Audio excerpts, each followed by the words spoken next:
নমস্কার বাংলা।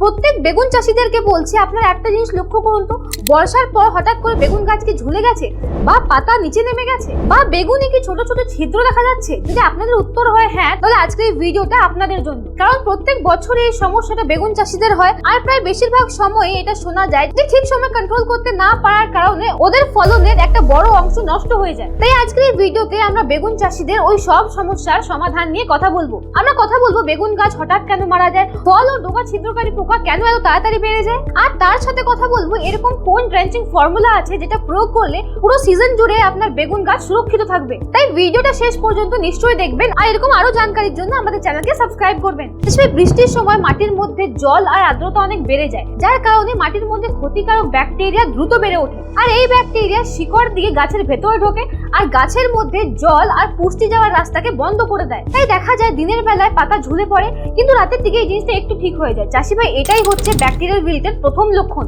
চাষি ভাই, এই সময় আরেকটা বড় সমস্যা দেখা যায়, এটা হচ্ছে বৃষ্টির কারণে এই ফল আর ডগা ছিদ্রকারী পোকার সংখ্যা হঠাৎ বেড়ে যায়। এর প্রথম আপনার গাছে ডিম দেয়, আর তারপর এই ডিম থেকে ছোট ছোট পোকা বেরোয়, আর তারপরে ছোট পোকা আপনার ডগা বা ফলের ভেতরে ঢুকে যায়। আর এটাই আসল কারণ যে উপর থেকে স্প্রে করলেও তাদের উপরটা কোনো কাজ করে না, কারণ এই পোকাগুলো বাইরে থাকে না, ফল আর ডগার ভেতরে থাকে। আর শুধু এই সমস্যা নয়, এর সাথে চাষি ভাই আপনারা এরকম কিছু ভুল করেন যার কারণে এই বিপদ আরো বেশি বেড়ে যায়। আমরা তার মধ্যে থেকে প্রধানত তিনটে ভুল নিয়ে কথা বলবো। প্রথম ভুল হচ্ছে প্রতি বছর একই জমিতে এই বেগুন, টমেটো আর আলু চাষ করা। চাষি ভাই, এই সব হচ্ছে একই পরিবারের সবজি, তাই যদি আপনি সব সবজিকে প্রতি বছর একই জমিতে চাষ করেন তাহলে এই ব্যাকটেরিয়া বছরের পর বছর আপনার জমিতে থেকে যাবে আর আপনি তাকে কিছুতেই মারতে পারবেন না। চাষি ভাই, দ্বিতীয় ভুল হচ্ছে পোকা দেখার পর স্প্রে করা। আপনাদেরকে এটা বুঝতে হবে যে সময় আপনারা স্প্রে করেন সে সময় ওই পোকা অলরেডি আপনার গাছের ভেতর ঢুকে গেছে, তাই সে সময় স্প্রে করার পরও সেই কেমিক্যাল ওই পোকার উপর কোনো কাজ করে না। আর চাষি ভাই, তৃতীয় বড় ভুল হলো আপনার জমিতে আপনার ক্ষেতে ড্রেনেজ সিস্টেম না রাখা, মানে বর্ষার অতিরিক্ত জল আপনার ক্ষেত থেকে বার করার ব্যবস্থা না রাখা। কারণ বৃষ্টির জল যদি আপনার গাছের শিকড়ের আশেপাশে জমে থাকে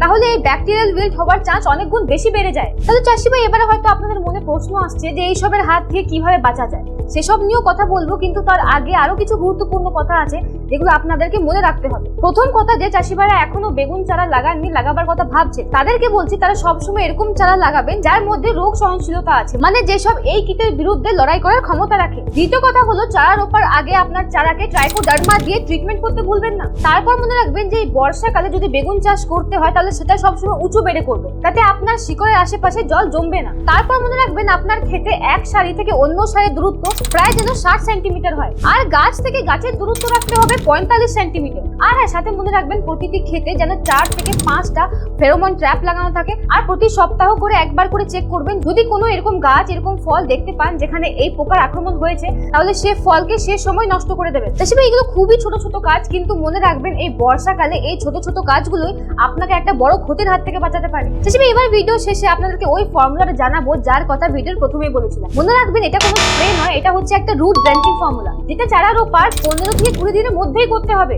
এই ফর্মুলার মধ্যে আছে 3টি ওষুধ, যেটা আপনাদেরকে একসাথে জলের মধ্যে মিশিয়ে পাম্পের নোজল খুলে দিয়ে সরাসরি গাছের গোড়ার সামনে ড্রেঞ্চিং করতে হবে। এই ফর্মুলার মধ্যে প্রথম ওষুধ হচ্ছে কেটিএম, যেটা আপনারা 250 থেকে 300 গ্রাম প্রতি একর হিসাবে ব্যবহার করবেন। দ্বিতীয় ওষুধ হচ্ছে থায়োক্সাম 75, যেটা আপনারা 50 থেকে 60 গ্রাম প্রতি একরের জন্য ব্যবহার করবেন। আর 3 নম্বর হচ্ছে হিউমিক অ্যাসিড, যেটা আপনারা 2 কেজি প্রতি একর হিসাবে ব্যবহার করবেন। কিন্তু চাষি ভাই দাঁড়ান, এই ফর্মুলাটির নাম জানলে হবে না, আগে আপনাদেরকে জানতে হবে যে এই 3টি ওষুধ কাজ কিভাবে করে। এই ফর্মুলার মধ্যে যে প্রথম ওষুধটা ছিল মানে কেটিএম, সেটা আপনার মাটির মধ্যে ফাঙ্গাল ডিজিজ মানে ছত্রাকজনিত রোগকে দূর করে আর আপনার গাছের শিকড়কে সুরক্ষিত রাখে। এই ফর্মুলার মধ্যে দ্বিতীয় যে ওষুধটা রয়েছে মানে থায়োক্সাম 75, সেটা আপনার গাছে সাদা মাছি, জ্যাসিড বা অন্য রস শোষক পোকাদেরকে আসতে দেয় না।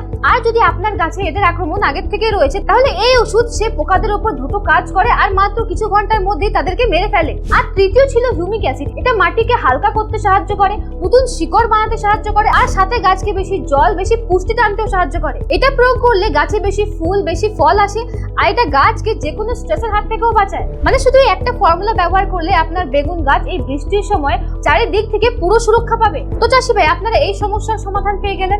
এবারে আমাদেরকে কমেন্টে জানান যে আপনার বেগুন চাষে বা অন্য যে কোনো ফসলে আর কি কি সমস্যা হচ্ছে। আমরা পরবর্তী ভিডিওতে সেই সমস্যা আর তার সঠিক সমাধান নিয়ে কথা বলবো। দেখা হচ্ছে পরের ভিডিওতে।